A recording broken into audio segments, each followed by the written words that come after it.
இங்க பாருமா, கட்டில் மேல நிறைய டாக்குமெண்ட்ஸ் இருக்கு. அதுல உன்னோடது எதுன்னு பார்த்து எடுத்து வை. ம், எடுத்தாச்சா? ம். ஆ, எடுத்துட்டேன்னு சொல்ல மாட்டியா? ம்.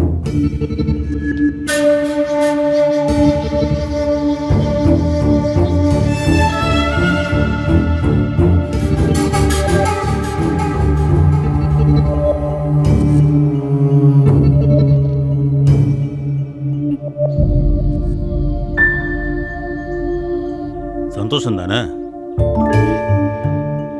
அவ்வளவுதான். சரி கிளம்பு. சொன்னது புரியலையா? நீ கிளம்புன்னு சொன்ன. ம்.